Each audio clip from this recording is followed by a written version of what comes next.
সবাইকে জয় যিশু। আজকে যে বিষয় নিয়ে আলোচনা করব সেটা হচ্ছে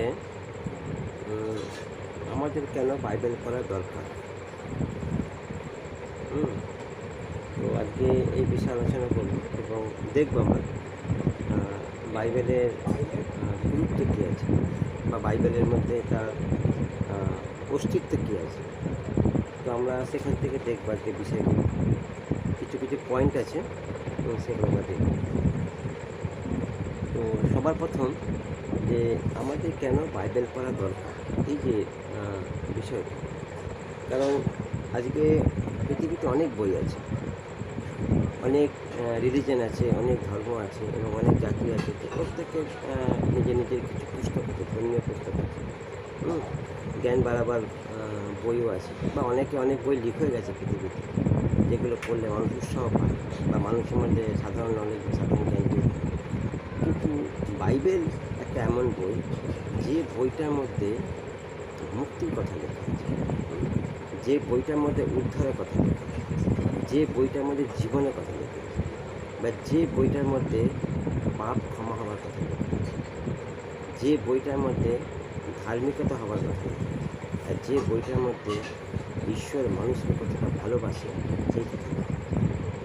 তাহলে সব বইয়ের মধ্যে হচ্ছে একটা বই আছে যেটা টোটালি আলাদা, সেফারেট। এই বইটার সাথে কোনো বই ম্যাচ খায় না, কারণ এই বইটার ভাষা, তার কথা, সব কিছু আলাদা, সব কিছু আলাদা।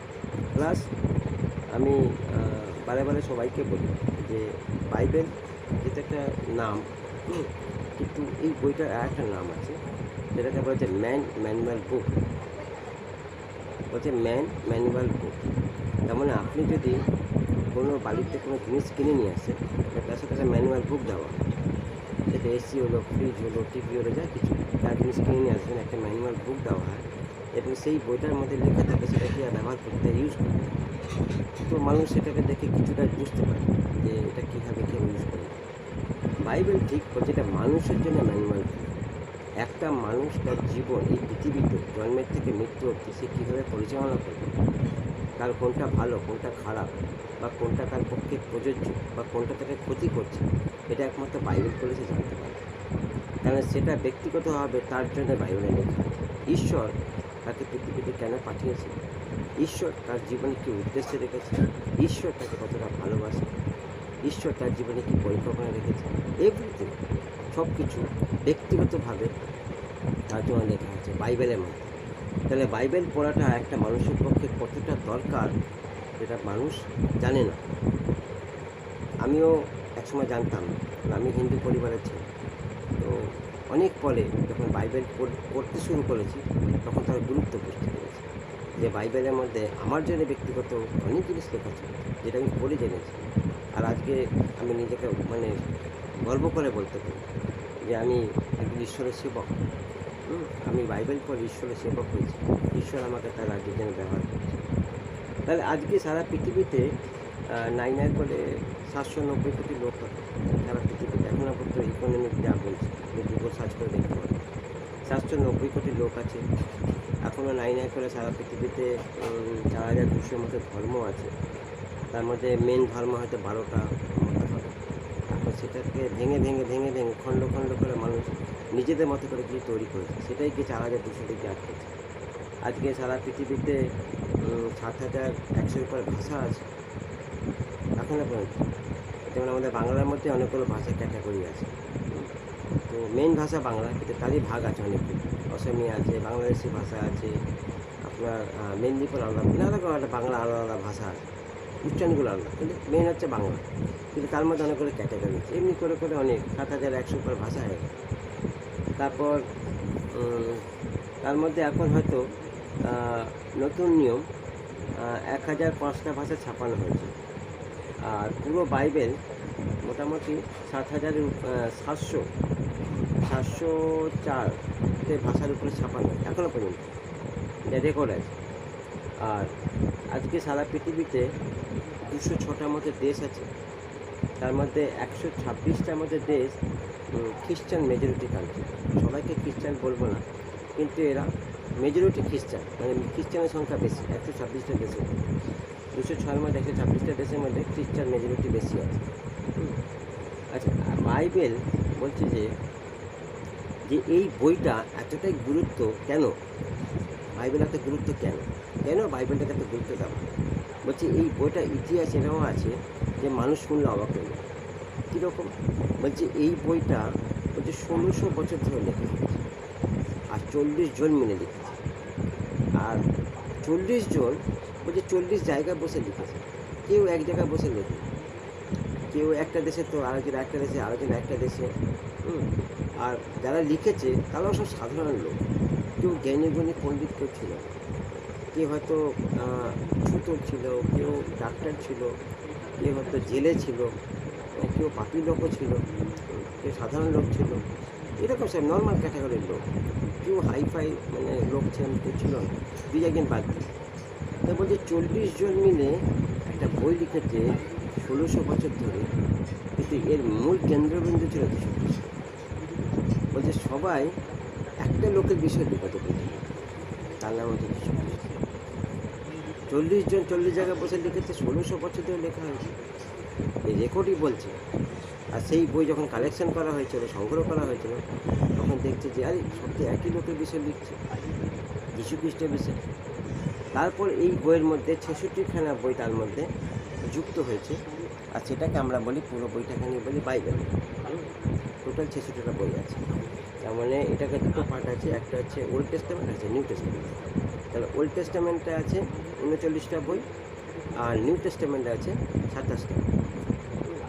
তো দুটোকে মিলে 66টা বই মিলে একটা বই গোটা, যেটাকে বলা হয় বাইবেল। ঠিক আছে? তো এই বাইবেল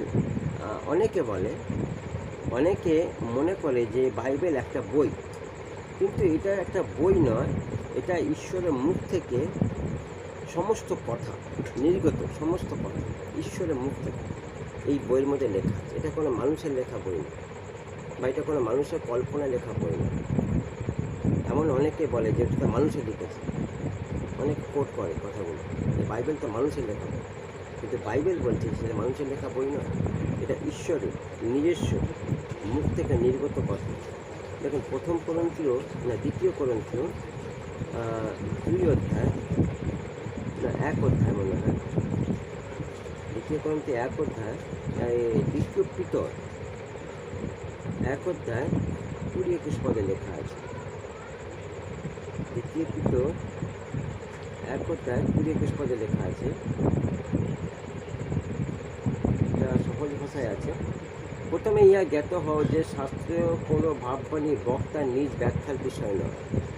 তার মানে এই যে বক্তা, এখানে যতগুলো বই লেখা আছে, যারা বক্তা মানে লিখেছেন, এটা নিজেদের বক্তার নিজ ব্যাখ্যার বিষয় নয়, বক্তার নিজের ব্যাখ্যার কথা বলেনি। কারণ ভাববাণী কখনো মনুষ্য ইচ্ছাক্রমে উপনীত হয় নাই। যে কেউ ভাববাদী লেখে, সে নিজের ইচ্ছা মতো লিখতে পারে না, বলতে পারে না, এটা ঈশ্বর থেকে যেটা আসে সেটাই তারা বলে। কিন্তু মনুষ্যরা পবিত্র আত্মার দ্বারা চালিত হইয়া ঈশ্বরের যাহা পাইয়াছে তার মানে প্রত্যেক মানুষ যতজন লিখেছেন, 40 জন লেখক, তারা প্রত্যেকে ঈশ্বরের কাছ থেকে তারা যা শুনেছে, বা পবিত্র আত্মা তাদেরকে যা বলেছে, তারা সেই কথাগুলো এই বইয়ের মধ্যে লিখেছে, প্রত্যেকটা কথা। তাহলে এই জন্য বাইবেল এত ইম্পর্টেন্ট, এত গুরুত্ব।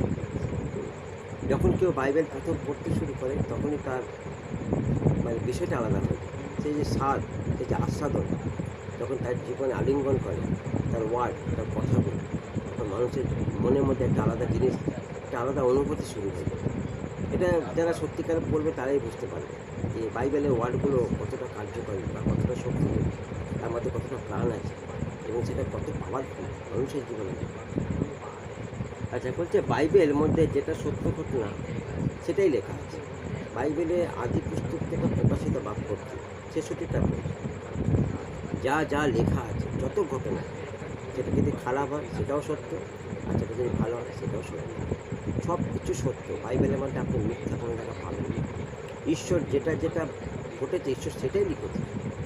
অনেক ওল্ড টেস্টামেন্টে অনেক জায়গায় আমরা অনেক কিছু খারাপ বিষয় আমরা পড়তে পারি, পড়লে পরে মনে হয় খারাপ, কিন্তু সত্য ঘটনা ঈশ্বর সেটাকেও প্রকাশ করেছে। ঈশ্বর কিছু গোপন রাখেন, মানুষের কাছে তিনি সব প্রকাশ করেছেন, যা মানুষের দরকার আছে। যা যা মানুষের প্রয়োজন ছিল জানা কিছু সব প্রকাশ করেছে বাইবেলের মধ্যে আছে। তাহলে বাইবেলের মধ্যে যত যেটা সত্য ঘটনা এটাও লেখা আছে, আবার যেটা মানে মিথ্যা মানে সত্য নয়, মানে যেটা ঘটনাটা এমন যে খারাপ এটাও লেখা আছে, যেটা যা সে সময় ঘটেছে, মানে গোপন কিছু করা হয় না, সব কিছু মানুষের কাছে প্রকাশ করা হয়।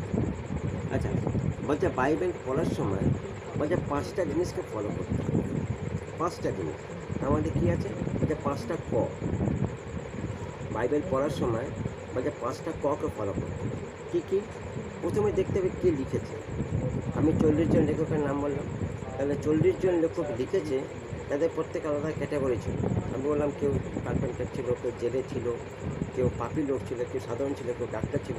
তো তারা তাদের শিক্ষা অনুযায়ী যেটা শুনেছিল পবিত্র আত্মার কাছ থেকে, তারা সেটাকে ব্যাখ্যা করেছে, তাদের মতো করে ব্যাখ্যা করেছে। সবাই তো একরকমভাবে লেখেন। ডাক্তারের মতো লিখেছে, যে পাপি সে পাপির মতো লিখেছে, যে জেলে সে জেলের মতো লিখেছে, কিন্তু সবাই পবিত্র আত্মার থেকে যেটা শুনছে সেটা লিখেছে, কিন্তু তাদের স্টাইলে লিখেছে। তাহলে কে লিখেছে প্রথমটা? এবার দিয়েছে কাকে লিখেছে। তারা কাউকে না, যেমন মথি যিশুকে রাজা হিসাবে দেখিয়েছে, আবার লুক যিশুকে মানুষ হিসাবে দেখিয়েছে, মার্ক দাস হিসাবে দেখিয়েছে, যোহন ঈশ্বর হিসাবে দেখিয়েছে। তার মানে 4 জনই যিশুর কথা লিখেছে, কিন্তু 4টে ক্যারেক্টার হিসাবে তারা দেখিয়েছে। তো এই লেখাটা কাকে লিখেছে, কীভাবে লিখেছে? 3 হচ্ছে যে কী লিখেছে, তার বক্তব্য স্টেটমেন্টটা কী লিখেছে, তারা কী স্টাইলে লিখেছে। 4 হচ্ছে কীভাবে লিখেছে, কী পরিস্থিতির মধ্যে ছিল যখন তারা লিখেছিল, তারা কোন পরিস্থিতির মধ্যে ছিল। আর 5 হচ্ছে কী উদ্দেশ্যে লিখেছে। তাহলে উদ্দেশ্যটা মেন, যে তারা কাকে কীভাবে কী উদ্দেশ্যে মেনশন করেছে। তাহলে যখন বাইবেল পড়বো, যেন করে একটা বই পড়ি, তাহলে এই 5টা জিনিস ফলো করতে হবে, 5টাই মাথায় রাখতে হবে, এই 5টা বিষয়। আচ্ছা, এবার আমরা দেখবো যে বাইবেল যখন পড়বো তখন আমাদেরকে এগুলো মনে রাখতে হবে। কী কী? এখানে কয়েকটা পয়েন্ট আছে। প্রথম পয়েন্ট, এটা হচ্ছে গীতসংহিতা 119:11 বলছে, তোমার বচন আমি হৃদয়ের মধ্যে সঞ্চয় করেছি যেন তোমার বিরুদ্ধে পাপ।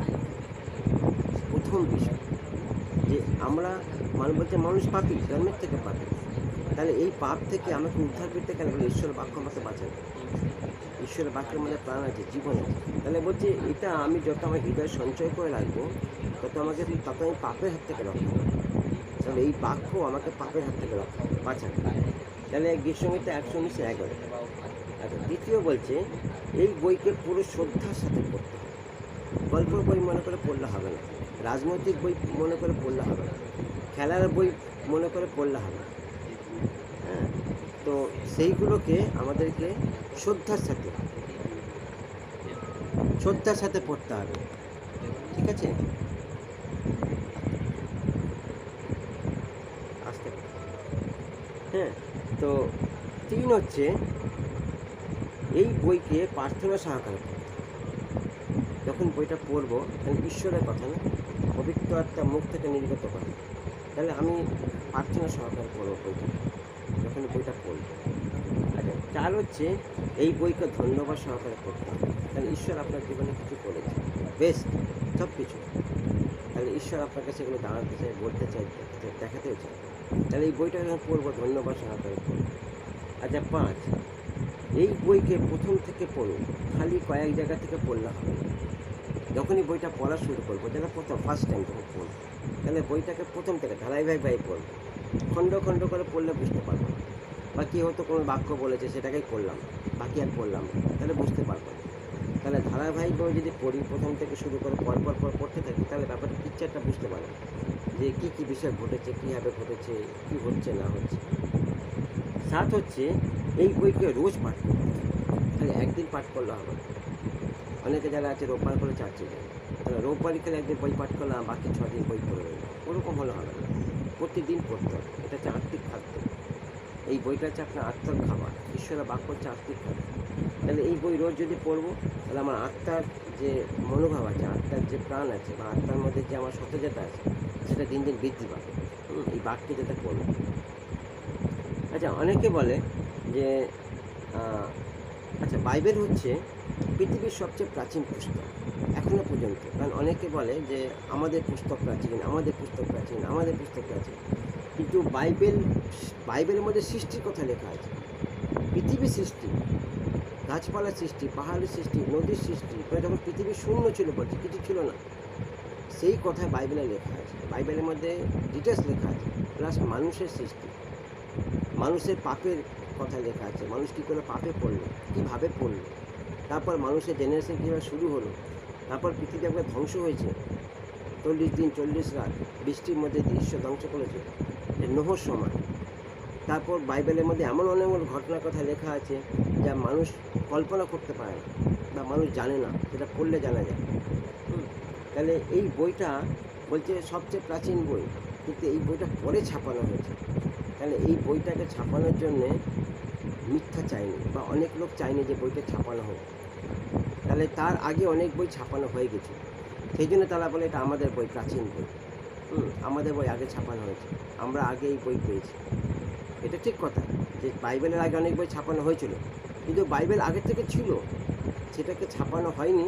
তার একটাই কারণ, বাইবেলকে সেভাবে সাপোর্ট পায়নি, বা বাইবেলকে ছাপানোর জন্য লোক আটকে ছিল, সত্যকে আটকে ছিল, যাতে এটাকে মানুষের কাছে প্রকাশ না হয়। পরে ছাপানো হয়েছে, কিন্তু বাইবেল প্রথম থেকেই আছে, শুরু থেকেই বাইবেল, সবচেয়ে প্রাচীন বই বলছে বাইবেল। ঠিক আছে। আচ্ছা, এই বইটাকে কিছু কিছু গুরুত্ব, এই বইয়ের মধ্যে কিছু কিছু গুরুত্ব আছে, সেগুলো দেখবো। এটাও কয়েকটা পয়েন্ট আছে। এক হচ্ছে, এই বইটা লেখা হয়েছে এক জায়গা একটি ভাষা, আবার অন্য দেশে এই বইটি লেখা আছে আরেক জায়গা অন্য ভাষা। তার মানে যে 40 জনের কথা বলছিলাম, তারা যারা লিখেছে তারা সপ্তাহে এক ধরনের লোক ছিল না, সবাই বিভিন্ন বিভিন্ন কাস্টের ছিল। তাহলে একজন এক ভাষায় লিখেছে, আরেকজন তার দেশে বসে আরেক ভাষায় লিখেছে, কেউ আরেকবার তার দেশের আরেক ভাষায় লিখেছে। এই বইটা গুরুত্ব এরকম। আচ্ছা, 2 নম্বর পয়েন্ট হচ্ছে, বইটি 66টা বই নিয়ে একটা পুস্তক, কিন্তু এই বইয়ের লেখক একজনই। এই বইটা টোটাল 66টা বই নিয়ে একটা বই, কিন্তু লেখক একজন, তাতে পবিত্র আত্মা। পবিত্র আত্মা 40 জন ব্যক্তিকে ব্যবহার করেছে এই বইটাকে তার কথা লেখা হয়েছে, ঈশ্বরের কথা লেখা হয়েছে, লেখক একজন, পবিত্র আত্মা। আচ্ছা, 3 হচ্ছে, এটা পৃথিবীর সবচেয়ে প্রাচীনতম পুস্তক, যেটা আমি বলছিলাম।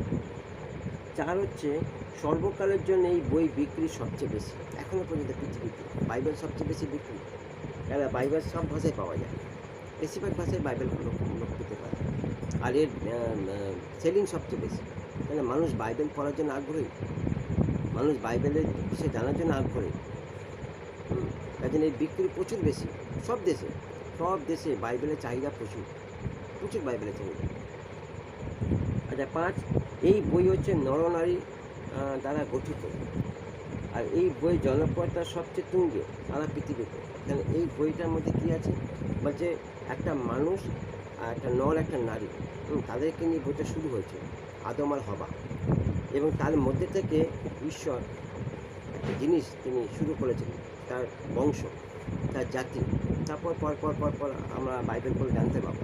তাহলে এই বই গুরুত্ব হচ্ছে, একটা নর আর নারীকে নিয়ে শুরু হয়েছিল, আর তারপর সেটাকে ঈশ্বর পর তারা ঈশ্বর দেখিয়েছে, নিজেকে প্রকাশ করেছে সেই মানুষের মধ্যে, সেই জাতির মধ্যে।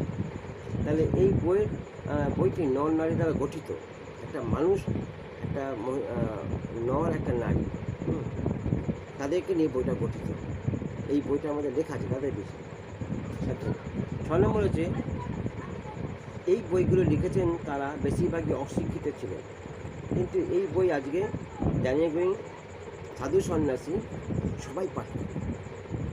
কি অদ্ভুত কথা না, যে বইটা লিখেছে একটা অশিক্ষিত, যারা লিখেছিল তারা বেশিরভাগ অশিক্ষিত ছিল, কিন্তু আজকে এই বই জ্ঞানী, সাধু, সন্ন্যাসী সবাই পড়ে, তারা জ্ঞান অর্জন করে। সবাই পড়েছে বাইবেল, কেউ অস্বীকার করতে পারবে না। বিবেকানন্দ পড়েছে, রবীন্দ্রনাথ পড়েছে, গান্ধীজি পড়েছে, যারা ছিল আমাদের ওয়েস্ট বেঙ্গল বলুন, বিভিন্ন কাস্টে যারা আছে, যারা বড় বড় জ্ঞানী ছিল, সবাই। রামকৃষ্ণও পড়েছে, তারও ব্যাখ্যা আছে বাইবেলে, তিনিও তার স্টেটমেন্ট দিয়েছেন বাইবেলে। তাহলে সবাই বাইবেল পড়েছে, কিন্তু লিখেছে কি? অশিক্ষিত লোক লিখেছে, কিন্তু পড়েছে কারা? জ্ঞানীগুণী ব্যক্তি পড়েছে, পড়ে তারাও জ্ঞান অর্জন করেছে। আচ্ছা, 7 হচ্ছে, ইতিহাস সাক্ষী আছে যে এই বইকে সমাজ কখনো গ্রহণ করতে পারেনি, এখনও সমাজ এই বইকে গ্রহণ করতে পারে না। এই প্রস্তাবে অনেকে পুড়িয়ে ফেলার চেষ্টা করেছে, এই পুস্তককে অনেকে পুড়িয়ে ফেলার চেষ্টা করেছে, অনেকে এই পুস্তক যাতে মানুষের কাছে বা ঘরে না যায়, তার জন্য তাদের আটকানোর চেষ্টা করেছে। তাহলে এই পুস্তক অনেকের কাছে সম্মান পায়নি বা তারা সম্মান দেয়নি, একটাই কারণ, মানুষের একটা ধারণা যে বাইবেল পড়লে লোক ধর্ম ত্যাগ করে, বাইবেল পড়লে মানুষ খ্রিস্টান হয়ে যায়, বাইবেল পড়লে মানুষ মানে তাদের একটা ধারণা মিসগাইড যে বাইবেল পড়লে মানুষ অন্যরকম হয়ে যায়, তারা সমাজ থেকে বাইরে বেরিয়ে যায়, বা তারা যা যা অনেকে আজকাল বলে মানুষ, তো সেইগুলো তাদের মধ্যে দেখা যায়। সেই জন্য তারা এটাকে অ্যাকসেপ্ট করতে চায়, এটাকে নিতে চায়। সবচেয়ে বেশি মেন যে প্রবলেমটা হয় সেটা ধর্ম ত্যাগ, এটা তারা মনে করে যে বাইবেল পড়ে মানুষ ধর্ম ত্যাগ করে, তারা ধর্মান্তর হয়ে যায়। কিন্তু অ্যাকচুয়ালি বাইবেল পড়ে মানুষের মন পরিবর্তন, ধর্ম বলে কিছু নেই, ধর্ম তো মানুষের সৃষ্টি। বাইবেলের কোথায় লেখা নেই যে যীশু খ্রিস্ট ধর্ম প্রচার করতে এসেছে, কোথাও লেখা নেই, আপনি পাবেন না কোথাও। বাইবেলে যীশু খ্রিস্ট কোনোদিন ধর্ম প্রচারের কথা কোনো জায়গায় লেখা নেই। যীশু খ্রিস্ট তার ঈশ্বরের প্রেমের কথা বলতে এসেছে, মানুষের জীবন পরিবর্তনের কথা বলতে এসেছে, মানুষকে বাঁচানোর কথা বলতে এসেছে, মানুষকে স্বর্গে নিয়ে যাওয়ার কথা বলতে এসেছে। তিনি কখনো এখানে এসে ধর্ম প্রচার করেন, বাইবেলে নেই। অনেকে মিসগাইড করে যে বাইবেলে ধর্মপ্রচার, বাইবেল একটা ধর্মীয় পুস্তক, বাইবেল পড়লে মানুষ ধর্মান্তর হয়ে যায়, ধর্ম ত্যাগ করে, বাজে কথা। এরকম কিচ্ছু হয় না। তার মধ্যে আমি নিজে একটা সাক্ষ্য, আমি নিজে হিন্দু করেছি, এরকম কিচ্ছু বিষয় নেই, ঠিক আছে। তাহলে এই 7টা পয়েন্ট দেখলাম। আচ্ছা, এবার দেখবো আরও কয়েকটা পয়েন্ট। বাইবেলের বাক্যকে, বাইবেলের মধ্যে কিছু কিছু জায়গা তাদেরকে বাক্যকে কিছু কিছু বিষয় নিয়ে বলা হয়েছে যে বাইবেলের বাক্য কীরকম। দেখুন, প্রথম হচ্ছে যে ঈশ্বরের বাক্য হচ্ছে খড়গ। ঈশ্বরের বাক্যকে খড়গ বলছে। খড়গ মানে কি? যেটা কাটে, যার দ্বারা কোনো কিছু আঘাত করলে সেটাকে কাটা যায়। তাহলে কোথায় লেখা আছে? হিব্রীয় 4:12 বলছে, কেননা ঈশ্বরের বাক্য জীবন্ত, কার্যসাধক, সমস্ত দীর্ঘার খড়গ অপেক্ষা তীক্ষ্ণ, এবং প্রাণ, আত্মা, গ্রন্থি, মজ্জা এই সকলের বিভেদ পর্যন্ত মর্মভেদ, এবং হৃদয়ের চিন্তা বিবেচনার সূক্ষ্ম বিচার। তার মানে ঈশ্বরের বাক্য বলছে জীবন্ত, কার্যসাধক, এবং এটা হচ্ছে দ্বিধার খড়গ। তার মানে অন্যান্য যেটা অস্ত্র আমরা বলি, ছুরি, কাটারি, এর একদিকে ধার থাকে, কিন্তু ঈশ্বরের বাক্য দুদিকে ধার আছে, তাহলে দুদিকে কাটে। মানে কীরকম? যেন আমি বলছি, সে আমাকেও কাটছে, আর যে শুনছে তাকেও কাটছে। তাহলে ঈশ্বরের বাক্য দুই দিক দিয়ে কাজ করে। যে শিক্ষক তাকেও শিক্ষা দেয়, আর যিনি তাদের শিক্ষা দেন, যারা স্টুডেন্ট তাদেরকেও শিক্ষা দেয়। তাহলে বাক্য দুদিকেই কাজ করে, শিক্ষককেও শেখায় আর যে শিখছে তাকেও শেখায়। তাহলে বলছে দ্বিধার খড়গ বলছে। আর এটা কোথায় কোথায় কাজ করে? বলছে মজ্জা, মানুষের শরীরে মজ্জা, মানে যেখান থেকে ব্লাড তৈরি হয়, একদম শেষ জায়গা। ব্লাড মানুষের শরীরে সবচেয়ে ইম্পর্টেন্ট, ব্লাড না হলে মানুষ মরে যাবে। তাহলে যেখানে শুরু হচ্ছে রক্ত, বলছে ওইখানে গিয়েও কাজ করে। তার মানে এই বাক্য বলছে একদম এন্ডে গিয়েও কাজ করতে পারে। তার মানে যেখানে বলছে মানুষের কোনো আশা নেই, যেখানে মানুষের কোনো চান্স নেই, মানুষ পাচ্ছে না কোনো কিছু করতে, তাহলে বলছে সেখানে গিয়েও যে এই বাক্য বলে, সেখান থেকে শুরু, বলছে এই বাক্য সেখানে গিয়ে কাজ করে, ঠিক আছে। তাহলে বলছে, তাহলে বাক্য কী বলছে? বলছে বাক্য হচ্ছে তোমার দ্বিধার খড়গ। আচ্ছা, 2 নম্বর হচ্ছে ঈশ্বরের বাক্য হচ্ছে হাতুড়ি। ঈশ্বরের বাক্য কীরকম? বলছে হাতুড়ি। কীরকম? কোথায় লেখা আছে? বলছে যেরেমিয়া 23:29 বলছে, সদাপ্রভু কহেন, শস্যের কাছে পোয়ালি কি? আর সদাপ্রভু কহেন, আমার বাক্য কি অগ্নির তুল্য নয়, তাহা কি হাতুড়ির তুল্য নয়, যাহা পাষাণ ও খণ্ড বিখণ্ড করে। তার মানে এটা এমন একটা বাক্য, বা এমন তার বাক্যের পাওয়ার আছে যে পাষাণ মানে পাহাড়, পাথর, বলছে সেটাকেও ভেঙে টুকরো টুকরো করতে পারে। তাহলে আজকে মানুষের জীবনের সমস্যা তো পাহাড়ের মতো, বিশাল মানুষের সমস্যার শেষ নেই। বলছে মানুষের সমস্যা মানুষের কাছে পাহাড়ে একটা ধারণ করে, একটা থেকে বেরোচ্ছে আরেকটা জড়িয়ে পড়ছে, একটা থেকে বেরোচ্ছে একটা জড়িয়ে পড়ছে। তাহলে বলছে ঈশ্বরের বাক্য হাতুড়ি। যখনই আপনি ঈশ্বরের বাক্য সেখানে রাখবেন সমস্যার মধ্যে, ওই সমস্যা ভেঙে তছনছ হয়ে যাবে, খণ্ড খণ্ড হয়ে যাবে। তাহলে ঈশ্বরের বাক্য মানে মানুষকে সমস্যা থেকেও বার করতে পারে, বা সমস্যা থেকে উপায় বার করতে পারে। ঈশ্বরের বাক্য বলতে হাতুড়ির মতো। আচ্ছা, আবার বলছে ঈশ্বরের বাক্য বীজ। বীজ কী করে? বলছে একটা বীজ মাটিতে পড়ে এবং তার থেকে অঙ্কুর তৈরি হয়, ছোটো গাছ তৈরি হয়, আস্তে আস্তে আস্তে যখন সে বড়ো হয়, তারপর সে ফল দেয়, ফুল দেয়, মানুষকে ছায়া দেয়, একটা বীজ থেকে তৈরি। তাহলে ঈশ্বরের বাক্য বলছে বীজ। কোথায় লেখা আছে? 1 পিতর 1:23 কারণ তোমরা ক্ষণীয় বীর্য হইতে নয়, কিন্তু অক্ষয় বীর্য হইতে ঈশ্বরের জীবন্ত চিরস্থায়ী বাক্যটা পূর্ণজাত হয়েছে। তার মানে ঈশ্বর তোমাকে তার বাক্যে যে বীজ যখন তোমার জীবনে এসে পড়বে, আর সেটা যদি অঙ্কুরিত হয়, আর সেটা যখন একটা জায়গা দাঁড়াবে, তখন তখন তার মধ্যে ফুল আর ফল দেখা যায়। সেটা আমার স্বভাবের থেকে তৈরি হয়, আমার স্বভাবের মধ্যে দেখা যায় যে ঈশ্বরের ফল আর ফুল। আর বলছে সেটা হচ্ছে পূর্ণজাত, তার মানে আমরা ঈশ্বরের বাক্যের মধ্যে দিয়ে তৈরি হয়েছি। যতজন আজকে যারা সত্যিকারে যিশুকে চিনেছে বা তাকে গ্রহণ করেছে, যারা জানে যে যিশু তাদের জন্য কী কমিটমেন্ট করেছে, তারা প্রত্যেকে আজকে সেই জায়গায় দাঁড়িয়ে আছে এবং তার বাক্যের মধ্যে থেকে তাদের পূর্ণ জন্ম হয়েছে এবং তারা আজকে সেই বাক্যের উপরে দাঁড়িয়ে আছে। আর বাক্য বলছে গঠন দেয়, বাক্যের রূপ আছে, বাক্যের মধ্যে প্রাণ আছে। তাহলে ঈশ্বরের বাক্য বলছে বীজ। আচ্ছা, 4 নম্বর হচ্ছে ঈশ্বরের বাক্য হচ্ছে আয়না। আয়না কী করে? আমরা যখন আয়নার সামনে গিয়ে দাঁড়াই, আয়না আমাদের দেখিয়ে দেয় না, আর আমরা দেখতে পাই আয়না থেকে দাঁড়িয়ে যে আমরা কীরকম। তাহলে বাক্য সেরকম, যখন এই বাক্য পড়বো তাহলে বাক্য আমাকে দেখে দেবে আমি কীরকম, আমার কোথায় দুর্বলতা আছে, আমি কোন জায়গায় উইক আছি, আমি কোন জায়গায় আমার পড়ে যাচ্ছি, বা কোন জায়গায় আমাকে শক্তিযুক্ত হতে হবে, বা কোথায় আমাকে কোন কাজটা করলে পরে সেটা আমার ঠিক হবে, দেখো বাক্য আমাকে দেখিয়ে দেবে। এটা যাকব 1:23 লেখা আছে। যেমন যে কেউ বাক্যের শ্রোতা মাত্র কার্যকারী নয়, সে এমন ব্যক্তিত্ব যে দর্পণে আপনার স্বাভাবিক মূল্য। তার মানে একটা বাক্য আমি পড়ছি আর বাক্য শুনছি, কিন্তু বাক্য অনুসারে কাজ করছি, শ্রোতা মাত্র, তাহলে সেটা আমার জীবনে কাজ করবে। কিন্তু যে আমি কার্যকারী হচ্ছি, শুনছি পালন করছি, তখন সেই বাক্য আমার জীবনে কার্যকারী হচ্ছে। বলছে আয়নার মতো, আয়না আমাকে যেমন দেখিয়ে দেয় আমি কীরকম, আমার বাক্য সেরকম। আচ্ছা, 5 হচ্ছে বাক্য হচ্ছে প্রদীপ। ঈশ্বরের বাক্য বলছে প্রদীপ। প্রদীপ কী করে? বলে প্রদীপ ঘরের আলো যায়, আলোকিত করে, অন্ধকার জায়গাকে আলোকিত করে। তাহলে এই বাক্য যখন আপনার জীবনে ঢুকবে তাহলে আপনার জীবন আলোকিত হবে, অন্ধকার থাকবে না। এটাই দেখা যাচ্ছে গীতসংহিতা 119:105। বলছে তোমার বাক্য আমার চরণের প্রদীপ, আমার পথের আলো। তোমার বাক্য আমার চরণের প্রদীপ, আমার পথের আলো। তার মানে আমি একটা এমন পথে যাচ্ছি যে পথে হচ্ছে আলোর পথ, উজ্জ্বলের পথ, যেটা হচ্ছে স্বর্গে যাওয়ার পথ, সেখানে অন্ধকার নেই। তাহলে কিসের দ্বারা? বলছে বাক্যের দ্বারা। বাক্য শুনছি, পালন করছি, আর সেখানে যখন আমি সেটাকে প্রকাশ করছি, আমার জীবনের মধ্যে অ্যাপ্লাই করছি, তখন এই বাক্য আমাকে বলছে আমার চরণের প্রদীপ। আচ্ছা, ঈশ্বরের বাক্য হচ্ছে কি? আবার বলছে খাদ্য। ঈশ্বরের বাক্য হচ্ছে খাদ্য। এটা কীরকম? বলছে মাংসের একটা খাবার আছে,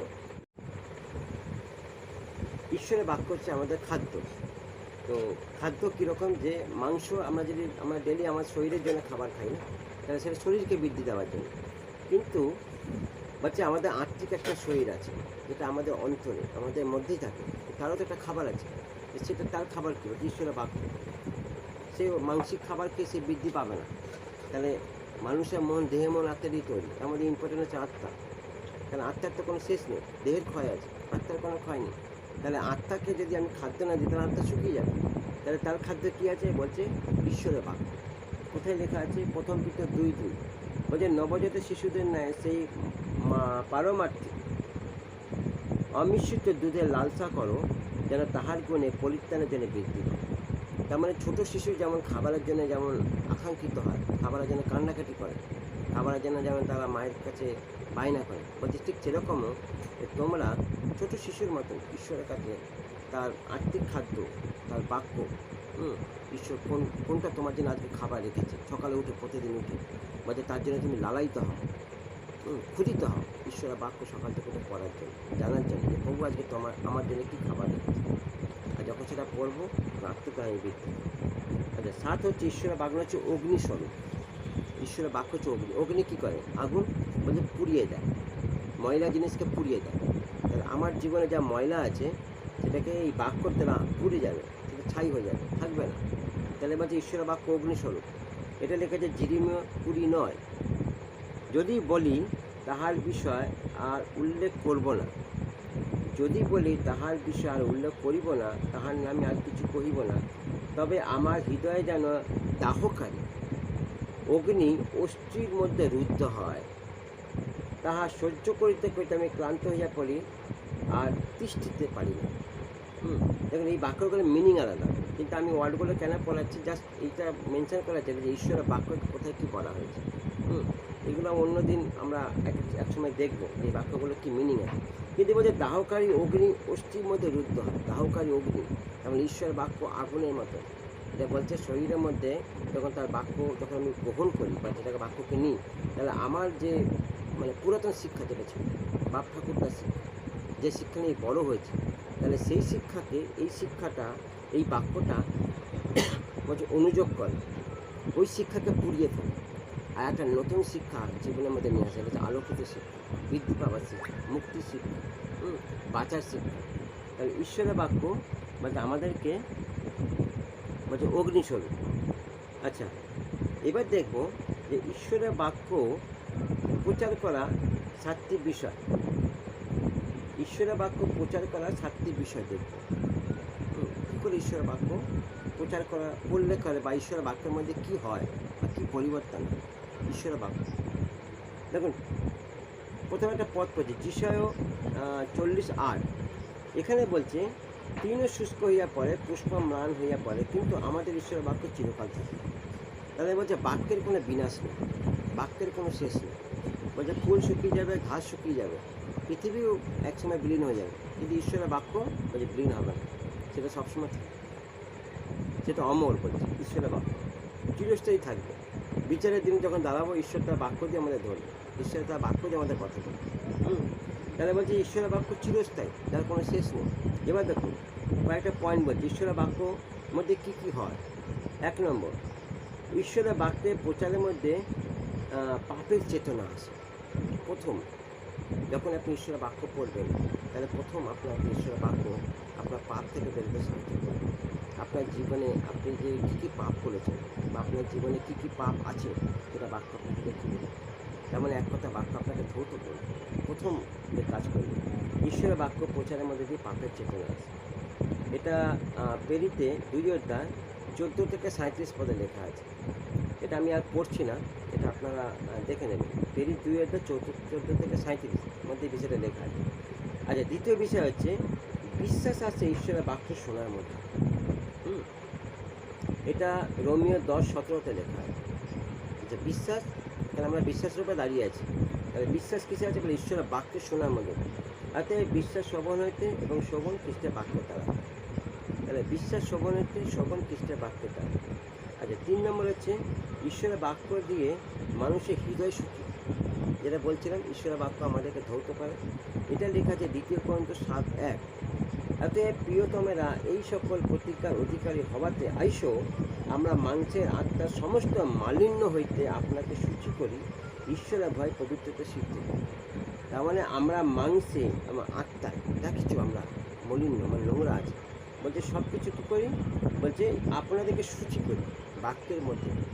যখন বাক্য পড়বো, বাক্য শুনবো এবং বাক্য অনুসারে চলার চেষ্টা করবো, তখন বলছে ওই নোংরা জিনিসগুলো যেগুলো জীবনের মধ্যে ছিল, ওইগুলো সব সূচি হবে, আস্তে আস্তে সব ধৌত হবে ঈশ্বরের বাক্যের মধ্যে। আচ্ছা, 4 নম্বর পয়েন্ট হচ্ছে আমি ঈশ্বরের রাজ্যের একজন প্রজা। এটা আমি বাক্যের মধ্যে জানতে পারি, ঈশ্বর তার রাজ্যের আমাকে প্রজা বলেছে। কোথায় লেখা আছে? বাক্যে লেখা আছে। তাহলে বাক্য পড়ে জানতে পারো। দেখুন, 1 John 5:13, 1 John 5:13, এটা আমার পরিচয়, আমি ঈশ্বরের রাজ্যের একজন প্রজা, এটা আমার পরিচয়। তোমরা যাহারা ঈশ্বরের পুত্রের নামে বিশ্বাস করিতেছ, আমি তোমাদেরকে এই সকল কথা লিখিলাম, যেন তোমরা জানতে পারো যে তোমরা অনন্ত জীবন পেয়েছ। তার মানে ঈশ্বর রাজ্য হচ্ছে অনন্ত জীবনের জন্য, আর আমি সেটা জীবন পেয়ে গেছি এবং তার রাজ্যের অধিকার পেয়ে গেছি। ঈশ্বর তার বাক্যে আমাকে প্রমিস করে দিয়ে কিসে বলছে, তোমরা যাহারা ঈশ্বরের পুত্রের নামে বিশ্বাস করেছে, যারা যিশুকে বিশ্বাস করেছে, যারা যিশুকে না দেখে বিশ্বাস করেছে, যারা যিশুর বাক্য অনুসারে জীবনে ফল পেয়েছে, যারা যিশুকে তার জীবনে ত্রাণকর্তা, মুক্তিকর্তা, উদ্ধারকর্তা গ্রহণ করেছে, যারা যিশুকে নিজের জীবন দিয়েছে, বলছে তাদের কথা, নামে না, বলছে যারা কাজে করেছে তাদের জন্য এই বাক্যটা প্রযোজ্য। বলছে তারা কী হয়েছে, বলছে অনন্ত জীবন পেয়ে গেছে, অলরেডি ঈশ্বর একটা ছাপ দিয়ে দিয়েছে, তুমি আমার রাজ্যে পেয়ে। আচ্ছা, 5 নম্বর হচ্ছে যে এই বাক্যের মধ্যে যে সান্ত্বনা আছে, ঈশ্বরের বাক্যের মধ্যে সান্ত্বনা আছে, শান্তি আছে। আপনি অনেক জায়গায় অনেক সমস্যা, মানুষ অনেকে ফোন করে যে স্যার এই ব্যাপার, আমার জীবনে এই সমস্যা, এই প্রবলেম, কিন্তু যখন তাকে ঈশ্বরের বাক্য দিয়ে বলা হয়, তখন শুনে সে উৎসাহিত হয়, শান্তি পায়। আরে ঈশ্বর আমাকে এইভাবে বলেছে, ঈশ্বর আমাকে এরকম বলেছে। কারণ ঈশ্বর তার বাক্যের মধ্যে অনেক কিছু লিখেছে মানুষের জন্য। মানুষ না পড়লে জানতে পারবে, তাহলে মানুষকে পড়ার দরকার। এটা কোথায় লেখা আছে? 1 Thessalonians 4:18, 1 Thessalonians 4:18 বলছে, অতএব তোমরা এই সকল কথা বলি একজন অন্যকে সান্ত্বনা দাও। তার মানে ঈশ্বরের বাক্যের মধ্যে সব কিছু আছে, পরাক্রম আছে, শান্তি আছে, আনন্দ আছে, প্রেম আছে, উত্তেজনা আছে, মুক্তি আছে, বিশ্বাস আছে, ধার্মিকতা আছে, পবিত্রতা আছে, সব ঈশ্বরের বাক্যের মধ্যে আছে। এটা একটা প্যাকেজ, আর সব কিছু যিশুর নামে। বলে যে যিশুকে আপনি জীবনে গ্রহণ করেছেন তার সাথে সাথে সব আপনার জীবনে ঢুকে গেছে, সব ইনট্যাক্ট হয়ে গেছে। খালি আপনাকে প্রত্যেকটা জিনিস বুঝতে হবে, সব কিছু বোঝার উপরে আছে। আর এটা ঈশ্বরের বাক্যের মধ্যে দিয়ে আছে। যদি আপনি বাক্য বুঝে গেছেন তাহলে সব বুঝে যাবেন। আর যদি আপনি বাক্য বুঝতে পারেননি তাহলে আপনি এখনও ভ্রান্তির মধ্যে রয়েছেন, বা আপনাকে কেউ ভ্রান্তি করেছে। তাহলে বাক্যর মধ্যেই সব কিছু আছে, আপনাকে বাক্য পড়ে ভালো করে বুঝতে হবে। তাহলে হচ্ছে ঈশ্বর বাক্য মানে সান্ত্বনা আছে। 6 হচ্ছে সত্য আছে ঈশ্বরের বাক্যের মধ্যে। ঈশ্বরের বাক্য মানে সত্য আছে, মিথ্যা নেই। আপনি বাইবেলে কোনো জায়গায় ঈশ্বরের বাক্যকে আপনি মিথ্যা প্রমাণ করতে পারবেন না। কারণ ঈশ্বর সব জায়গায় মানুষের জন্য যা যা করা সব কিছু সত্য সহকারে করেছে। তিনি কোনো জায়গায় মানুষকে ভ্রান্তির জায়গায় রাখেননি। মানুষ নিজে থেকে ভ্রান্ত হয়ে গেছে, বাইবেল বলছে, সেটা আলাদা বিষয়। কিন্তু ঈশ্বর কোনোদিন মানুষের জন্য ভ্রান্তির কোনো প্ল্যান রাখেনি। মানুষ ঈশ্বরকে ছেড়ে চলে গেছে, সেটা মানুষের প্রবলেম। কিন্তু ঈশ্বর কোনোদিন মানুষকে ছাড়েনি এখনো পর্যন্ত সেই ঈশ্বর মানুষের সাথে আছে। বলে তার নাম ইনমানুয়েল, আমাদের সহিত বসবাসকারী ঈশ্বর। যে কেউ তাকে ডেকেছে, গ্রহণ করেছে, তিনি তার সাথে আছে, তিনি বলেছেন। তাহলে এটা কোথায় লেখা আছে? প্রেরিত 17:11 বলছে, থিসলুনীয় জিহুদের অপেক্ষা ইহারা ভদ্র ছিল, কেননা ইহারা সম্পূর্ণ আগ্রহপূর্বক বাক্য গ্রহণ করিল, আর এই সকল বাস্তবিক এইরূপ কিনা তা জানিবার জন্য প্রতিদিন শাস্ত্র পরীক্ষা করত। তারা প্রতিদিন শাস্ত্র পড়ত আর দেখতো শাস্ত্রের মধ্যে কোথায় কোথায় যা যা শুনেছে সেগুলো তারা ট্যালি করতো বাক্যের সাথে। আজকে আমাদেরও তাই করা উচিত। আজকে আমরা অনেক প্রচার শুনি, অনেক খুব ভালো করে ভালোভাবে বুঝিয়ে দেয়, আমরা শুনতে ভালো লাগে, কিন্তু আমরা দেখি না যে কোথায় তার কোন জায়গাটা তিনি এমন কিছু একটা কথা বলে দিয়েছেন আর যেটা আমি রিসিভ করে ফেলেছি, যেটা আমাকে নষ্ট করে দেয়। বাইবেল বলছে সবচেয়ে ভালো কথা কে বলতে পারেন? বলছে শয়তান। ওর থেকে ভালো কথা কেউ বলতে পারে। আর সবচেয়ে ভালো বাইবেলকে জানে, বলছে শয়তান। সব থেকে ভালো বাইবেল জানে, মানে ও যা বাইবেল জানে আমরা তো জানি। ও বাইবেল দিয়ে যিশুকে পরীক্ষা করছে, প্রতি 4 অধ্যায় ঈশ্বরের বাক্য দিয়ে কোট করছে। ও জানে যে কোথায় কোন কথাটা বলতে গেলে পরে মানুষ ভ্রান্তি হয়ে যায়। তা আমাদের শুনে ভালো লাগে, আমাদের ভালো লাগে বাবা কী প্রচারক করছে, কী ভালোভাবে বোঝাচ্ছে, কী বলছে। যখন ব্যক্তিগত তার লাইফ যখন দেখবো তখন দেখবো যে এই তো বাক্যের তো কোনো ধারে কাছেই নেই। তার মানে ঈশ্বর, তার মানে শয়তান তার মধ্যে এই বিষয়টা জ্ঞান দিয়েছে মানুষকে ভ্রান্ত করা। আজকে এরকম অনেক লোক আছে যাদেরকে শয়তান ব্যবহার করছে। আমরা আজকে পাঞ্জাব শহরে গিয়ে দেখছি, পাঞ্জাবের মধ্যে কত প্রচারক, তাদের মেয়েতে কত ভিড় হয়, কত লোক তাদের যায়, কিন্তু কী হয় সেখানে? খালি মিরাক্কেল। বলছে আজকে মিরাক্কেলের জন্য কত লোক চার্চে যাচ্ছে, যেই মিরাক্কেল হয়ে যাচ্ছে সুস্থ হচ্ছে বাড়ি চলে যাচ্ছে। কিন্তু এই মিরাক্কেলকে যীশু খ্রিস্ট কি মিরাক্কেল করার জন্য এসেছিল? খালি আরোগ্যের জন্য যীশু খ্রিস্ট এসেছিল? তিনি তারও অনেক কিছু করেছেন। বলে যীশু খ্রিস্ট যা কিছু করেছে বাক্যের মধ্যে কী করেছে, তিনি বাক্যের বাইরে কিছু করেননি। আর যীশু খ্রিস্ট যা কিছু করেছে ওয়ান শটে করেছে, একেবারে করেছে। তিনি কোনো কথা বারে বারে বলেন, যে কোনো কাজ যখনই যা মিরাক্কেল করেছে তিনি একবার ওয়ান শটে করেছে। ঈশ্বর আমার এটা দরকার আছে, সঙ্গে সঙ্গে কাজ করে। যাও তোমার বিশ্বাস তোমাকে সুস্থ করো, সঙ্গে সঙ্গে সুস্থ আছে। যাও তুমি খাট তুলে চলে যাও, সে সঙ্গে সঙ্গে তুলে চলে গেল। লাজার তুমি বেরিয়ে এসো, সে সঙ্গে সঙ্গে বেরিয়ে এলো, একবারে একটা কথা। কিন্তু এখন কী হয় চার্চের মধ্যে?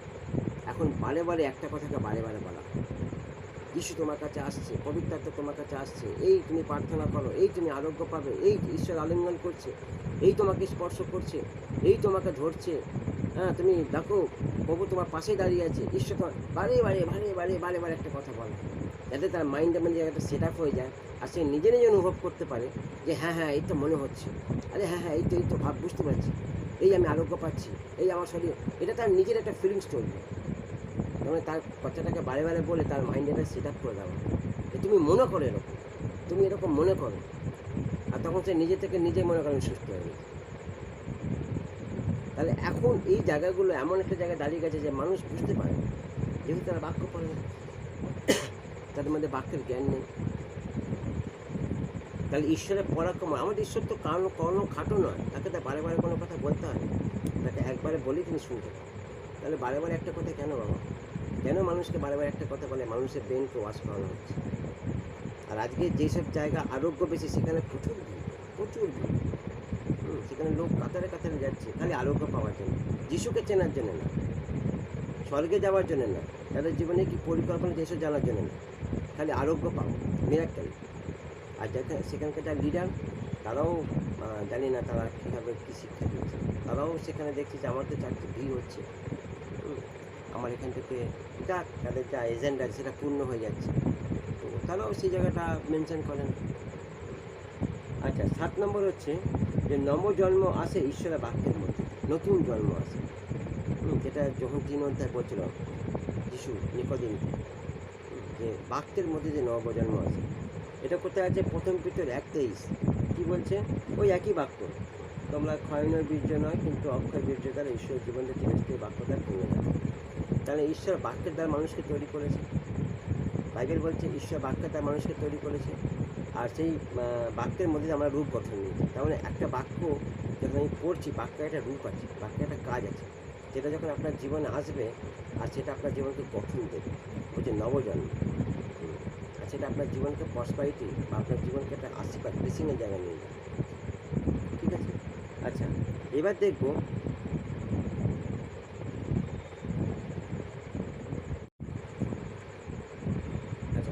এবার দেখব যে কেননা মানুষের কাছে ঈশ্বরের বাক্যের মূল্য নেই, তার সাতটা কেন। কেন মানুষের কাছে ঈশ্বরের বাক্যের মূল্য নেই, কেন মানুষ ঈশ্বরের বাক্যকে মূল্য দেয় না, তার রিজন কী কী আছে? দেখুন, প্রথম 1 নম্বর, মানুষের কাছে সত্যটা খুব কঠিন, এই জন্য এরা বাইবেল পড়তে চায় না। হিন্দিতে কথা সচ্চাই বোধ কালবা হতে, তাহলে সত্যের পথে চলা খুব কঠিন। ওই জন্য মানুষ যখনই এটাকে শোনে যে বাইবেলের মধ্যে ধার্মিকতা আছে, বাইবেলের মধ্যে সত্য আছে, বা বাইবেলে যীশুখ্রিস্ট যা যা কাজ করেছেন সেটা সত্য সহকারে করেছেন, সেখানে পাপীদের কোনো জায়গা নেই বা পাপের কোনো জায়গা নেই, তাহলে মানুষ আজকে এই জায়গাটা নিতে পারে। জগতের মধ্যে অনেক রঙ্গরস আছে, জগতের মধ্যে অনেক রঙ্গরস আছে, জগতের মধ্যে এমন এমন জিনিস আছে যেটা মানুষকে আনন্দ দেয়, মজা দেয়, আর মানুষ সেটা ভালোবাসে। আর সেই জন্য মানুষ এই সত্যের জায়গা আসতে চায়, নিতে পারে, গ্রহণ করতে চায়, কারণ তখন তাদেরকে ওইগুলো ত্যাগ করতে হবে, স্যাক্রিফাইস করতে হবে, আর মানুষ সেটা করতে পছন্দ করে। আচ্ছা, 2 হচ্ছে যে মানুষ রাজনীতি ও আনন্দ বিশ্বাসে খোঁজে। বেশিরভাগ লোক রাজনীতি পছন্দ করে, তারা আনন্দ উৎসব নিয়ে পড়ে থাকতে ভালোবাসে, তারা এনজয় বেশি ভালোবাসে, সেই জন্য তারা ওইসব বাইবেলের ওইসব ভালো ভালো বা করা কথা পছন্দ করে, ওই জন্য তারা বাইবেল পড়তে চায় বা বাইবেল গ্রহণ করতে চায়। আচ্ছা, 3 নম্বর বিষয় হচ্ছে যে আচ্ছা, এটা একটা পদ আমি পড়ে দিচ্ছি, যেটা বললাম মানুষ রাজনীতি আনন্দের বিশ্বাস বোঝে। এটা যেসায়া 44:20 আছে, যেসায়া 44:20, হে ভস্যভোজী মুগ্ধ চিত্ত তাহাকে ভ্রান্ত করিয়াছে, না সে ভস্যভোজী মুগ্ধ চিত্ত তাহাকে ভ্রান্ত করিয়াছে, সে আপন প্রাণ উদ্ধার করিতে পারে না, এবং ইহাও বলে না যে আমার দক্ষিণ হস্তে কি মিথ্যা নাই। তাহলে মানুষ একটা এমন জায়গায় দাঁড়িয়ে আছে, সে জানে যে কোনটা খারাপ কোনটা ভালো, তথাপি সে খারাপটাকে পছন্দ করে, ভালোটাকে পছন্দ করে, কারণ সে জানে ভালো যদি পছন্দ করে লোক আমাকে বোকা বলবে, লোক আমাকে ঠকিয়ে দিয়ে চলে যায়, সত্যের পথে চলে লোক আমাকে ঠকিয়ে দিয়ে চলে যায়, লোক আমাকে বোকা বলবে, লোক আমাকে ভীতু মনে করে, সেই জন্য সে সত্য জায়গায় দাস করে। আচ্ছা, 3 নম্বর হচ্ছে যে মানুষ সমস্যার মধ্যে আক্রান্ত, তাই তাদের কাছে ঈশ্বরের বাক্যের কোনো মূল্য নেই। তাহলে মানুষের সমস্যা এমন জায়গায় দাঁড়িয়ে গেছে যে মানুষ সমস্যা থেকে বেরোতে পারছে না, আর বেরোতে চাইছেও না, কারণ তাদের সমস্যা আমরা পেঁচিয়ে দিয়েছে, সেখান থেকে তারা বেরোবার চেষ্টা করলেও বেরোতে পারছে। সেই জন্য সত্যের বাক্য তাদের কাছে তাদের জীবনে কাটে, তারা শোনে, কিন্তু তারা বলে এইভাবে তো চললে আমি সমস্যা থেকে বেরোতে পারবো না, তাহলে তারা শর্ট রাস্তা খুঁজে সমস্যা থেকে বেরোবে, তাহলে ওই শর্ট রাস্তা খুঁজতে গিয়ে আরও একটা সমস্যায় কী করে, আবার একটা শর্ট রাস্তা খুঁজে করতে গিয়ে আরেকটা সমস্যা করে, এই করে করতে করতে মানুষের সমস্যার আজকে পাহাড় হয়ে যায়। সেই জন্য তাদের সত্যের বাক্য তাদের জীবনে কাজ করে, সত্য তাদেরকে তারা নিতে পারে না। ঠিক আছে? আবার 5 নম্বর পয়েন্ট হচ্ছে যে অনেক মানুষ ব্যবসা বাণিজ্য খেলাধুলা লেখাপড়া নিয়ে ব্যস্ত, তাই তাদের কাছে ঈশ্বরের বাক্যের কোনো মূল্য নেই। বেশিরভাগ লোক আজকাল রাস্তায় বেরোলে পরে বেশিরভাগ আজকাল এই সাবজেক্টের মধ্যে সবাই আছে, খেলাধুলার মধ্যে আছে, ব্যবসা বাণিজ্যের মধ্যে আছে, লেখাপড়ার মধ্যে ব্যস্ত আছে, তাই ঈশ্বরের বাক্য তাদের কাছে গুরুত্ব, তারা অত ইম্পর্টেন্ট মনে করে। আচ্ছা, 6 নম্বর হচ্ছে যে অনেকে মনে করে যে বইটা শুধু পাপীদের জন্য, তাহলে এই বইটার মধ্যে যা লেখা, যে পাপীদের জন্য লেখা আছে, তা কেউ নিজেকে পাপী মনে করে না, তাই তারা এই বাক্যটাকে পড়তে চায় না। হ্যাঁ, তারা জানেই না তারা জন্মের থেকে পাপী, সেই জন্য তারা মনে করে যে না, আমি তো পাপী নই, তাহলে এই বইটা আমার জন্য, এই পাপীদের জন্য, পাপীরা পড়ুক, তারা পড়ে বুঝুক। তো তারা এই জন্য এটাকে অত গুরুত্ব দেয়, এটাকে অত ইম্পর্টেন্ট মনে করে। আচ্ছা, এরও একটা বাক্য আছে, জিরেমিয়া 15:16। জিরেমিয়া 15:16 বলছে, তোমার বাক্য সকল পাওয়া গেল, আর আমি সেগুলো ভক্ষণ করিলাম। তোমার বাক্য সকল আমার আমোদ ও চিত্তে হর্ষজনক ছিল, কেননা হে সদাপ্রভু বাহিনীগণ ঈশ্বর, আমার উপর তোমার নাম কীর্তিত হয়েছে। তার মানে বলছে ঈশ্বরের বাক্য যখন আমি নিলাম, তখন আমার জীবনে যে তিক্ততা ছিল, কারণ ঈশ্বরের বাক্যটা আমার জীবনের তিক্ততাকে দূর করেছে। কারণ আমার মধ্যে অনেক কিছু জিনিস ছিল যেটা তেতো হয়ে গেছিলো, গন্ধ ছিল, পচা হয়ে গেছে। তাহলে ঈশ্বরের বাক্য যখন আমার জীবনে এলো, সে তিক্ততাকে দূর করলো। আর দূর করার পর কী হয়েছে, বলে আমার জীবনের মধ্যে তোমার নাম উচ্চকিত হয়েছে, গৌরবান্বিত হয়েছে। বাহিনীগান ঈশ্বর, তোমার উপর আমার উপরে তোমার নাম প্রত্যুত্ত হইল। তেমন ঈশ্বরের নাম আমার জীবন থেকে গৌরবান্বিত হল, উচ্চকিত হল। কিন্তু যারা নিতে পারেনি, তারা কি মনে করছে, তারা ওটাকে বলছে পাপীদের বই, পাপীরা পড়বে, তা আমাদের জন্য না। আচ্ছা, লাস্ট পর 7 নম্বর, অনেকে মনে করেন এই বইয়ের কথা খুব তিক্ত। অনেকে মনে করে যে এই বইয়ের কথা খুব তিক্ত, খুব শক্ত, এগুলো পালন করা যায় না, এগুলো পালন করতে পারবে না। প্রথমেই একটা তাদের মধ্যে একটা ভুল ধারণা, যে তারা ঈশ্বর বাক্যকে তারা খুব শক্ত মনে করে, বলে এই এত এত মানে এই পথে, কঠিন পথে চলা যাবে না, এত ভালো মানুষের থাকা যাবে না, এত ধার্মিকভাবে আমরা চলতে পারবো না, তাহলে আমাদের সে ক্ষমতা নেই, আমরা পারবো না। প্রথম থেকে নেগেটিভ মনে হয়। আর সেই জন্য মানুষ আজকে ঈশ্বরের বাক্যকে সেই জায়গায় স্থানই দেয়নি তাদের জীবনের মধ্যে। একটা সময় যখন তাদের বয়স বেড়ে যায়, যখন তারা বিছানা সহ্য করতে হয়, তখন তারা ঈশ্বরকে ডাকে। আর ঈশ্বর বলেছে, যখন তোমার কাছে আমি নিজে এসেছিলাম, আজকে অনেক সুসমাচার প্রচার হচ্ছে সারা পৃথিবীর মধ্যে, অনেক লোকের কাছে ঈশ্বরের বাক্য যাচ্ছে, অনেক তোমার ট্যাক্স ডিস্ট্রিবিউশন করছে, অনেকে ট্যাক্স পেয়েছে, অনেকে দেখেছে ট্যাক্স কিছুক্ষণ পরে রাস্তার মধ্যে ছুঁড়ে ফেলে দিই, তেমন ইম্পর্টেন্ট নেই, ভ্যালু নেই। আবার অনেকে খ্রিস্টানদের দেখলেই পরে সঙ্গে সঙ্গে বাবা, খ্রিস্টানদের জিনিস তো পড়বই না। আমরা অনেক সময় বইমেলাতে গিয়ে বই দিই, যখন বইমেলা বুক ফেয়ার হয়, অনেক সময় বাইবেল আমরা বিনামূল্যে বিতরণ করি, নিউ টেস্টামেন্ট। অনেক পরিবার আছে যে যেই বলছি বাইবেল, সঙ্গে সঙ্গে দূরে সরে যায়, না না না না, বাইবেল দরকার নেই, বাড়িতে বাইবেল নিয়ে গেলে অশান্তি লেগে যাবে, বলে তুই খ্রিস্টান হয়ে গেছিস, ধর্মত্যাগ করছিস, বিদেশি ঈশ্বরকে ঘরে নিয়ে আসছিস, বাইবেল পড়ার দরকার। কিন্তু ওটা যে ওর জীবনে কতটা কার্যকারী, যদি নিয়ে যেত, তাহলে ওর জীবন পরিবর্তন হতো, পরিত্রাণ পেত, উদ্ধার পেত। কিন্তু তারা পেয়েও সেটাকে অস্বীকার করছে। তাহলে বলছে যে অনেকে মনে করেন এই বইয়ের কথা খুব তিক্ত। আচ্ছা, এরও পদ আছে, এটা প্রকাশিত 10:8 থেকে 10 পদ। দেখুন, বলছে যে পরে স্বর্গ হইতে যে বাণী শুনিয়াছিলাম, তাহা আমার সহিত আবার আলাপ করিয়া কহিল, যাও, সমুদ্র স্থলের উপরে দণ্ডায়মান দূতের হস্ত হইতে সেই খোলা পুস্তকখানি লও। তখন আমি সেই দূতের নিকটে গিয়ে তাহাকে কহিলাম, এই ক্ষুদ্র পুস্তকখানি আমাকে দিন। তিনি আমাকে কহিলেন, লও, খাইয়া ফেল, ইহা তোমাদের উদরকে তিক্ত করিয়া তুলিবে, কিন্তু তোমার মুখে মধুর নয়, মিষ্টি লাগবে। তখন আমি দূতের হস্ত হইতে সেই ক্ষুদ্র পুস্তক গ্রহণ করিয়া খাইয়া ফেলিলাম, তাহা মুখে মধুর নয়, মিষ্টি লাগলো, কিন্তু খাইয়া ফেলিলে পর আমার উদর তিক্ত বোধ হইল।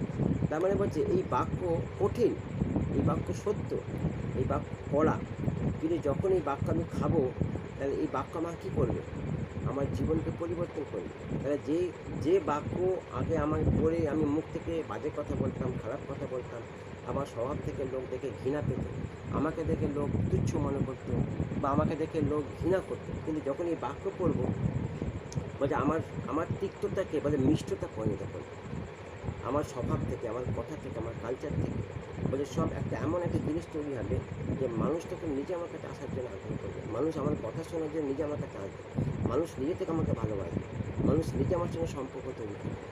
তেমন এই বাক্য বলে তিক্ততাকে কাটিয়ে বলে মিষ্টতা পরিণত করে, একটা সুন্দর জায়গা মানুষকে রূপ দেয়, গঠন দেয়।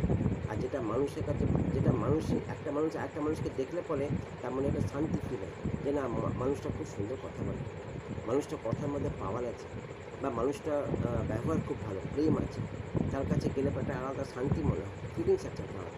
আর তখন মানুষের কাছে মিশতে শুরু করে। বলছে এই বাক্যের গুণ সব, এই বাক্যই মানুষকে জীবন পরিবর্তন করে। তাহলে বলছে অনেকে মনে করে এই বইয়ের মধ্যে কথা খুব তিক্ত, কিন্তু যখন এই তিক্ততা মানুষের জীবনে যাবে, এই সত্য যখন মানুষের জীবনে যাবে, বলছে সেটাই মিষ্টিতে পরিণত হবে, সেই জীবনকে মিষ্টিতে পরিণত করবে। মানুষের জীবন বাক্যের দ্বারা এমন পরিবর্তন হয়ে যায় যে মানুষের কাছে একটা এক্সাম্পল হয়ে যায়। আর বলছে তখনই সেটা হচ্ছে বলছে খ্রিস্টের পরিচয়, বলে ঈশ্বর তার জীবন থেকে নিজেকে রিপ্রেজেন্ট করে, নিজেকে পরিচয় দেয় যে ও আমার সন্তান, ও আমার কন্যা, আমার মেয়ে। ঠিক আছে, তাহলে আজকে এই অবধি থাক। আজকের এইটা হচ্ছে বিষয় ছিল যে কেন আমাদের বাইবেল পড়া দরকার আছে। আমরা অনেকগুলো পয়েন্ট দেখলাম। ঠিক আছে, প্রভু ধন্যবাদ। ছোটো প্রার্থনা করে শেষ করি। প্রভু তোমাকে ধন্যবাদ যে পিতা, এই সুন্দর বাক্যের জন্য পিতা, তুমি আমাদের আরেকবার চেতনা দিলে পিতা, তোমার বাক্যের গুরুত্ব করতে, তোমার বইয়ের গুরুত্ব করতে, এবং আমাদের জীবনে তোমার যে প্রতিজ্ঞা পিতা, তুমি যে প্রমিস করেছো, কমিটমেন্ট করেছো, সেগুলো কতটা কার্যকরী, কতটা দরকার, আর যেগুলো আমরা বাইবেল না পড়ে জানতে পারবো। যদি আমরা বাইবেল পড়বো তবেই আমরা জানবো পিতা তুমি আমাদের জন্য কী বলেছো, কী করেছো, কী রেখেছো, কী দিয়েছো, সব কিছু। তাই প্রভু আমরা আরেকবার সেই বাইবেল স্টাডির মধ্যে দিয়ে আমরা জানতে পারছি পিতা তোমার সমস্ত বিষয়। আর যতজন পিতা এই স্টাডির মধ্যে জুড়েছে এবং যারা শিখছে পিতা, প্রত্যেকের জীবনে তুমি সেইভাবে কার্যক্রম এবং প্রত্যেকের পিতা যোদ্ধা তুমি অ্যাজ এ গুড লিডার পিতা, যারা সমাজের মধ্যে যেন তোমার একটা প্ল্যাটফর্ম তৈরি করতে, তাদের মধ্যে দিয়ে তুমি নিজেকে পরিচয় দিতে, যে এই আমার কন্যা, এই আমার ছেলে। তোমাকে ধন্যবাদ যে প্রভু তুমি প্রত্যেকের জীবনে যতজন শুনছে বিশ্বাস করছে আর তোমার বাক্যকে পালন করার চেষ্টা করছে। বাকি সেবা শুনলে পারতাম ভীষণ। সবাইকে জয় যিশু।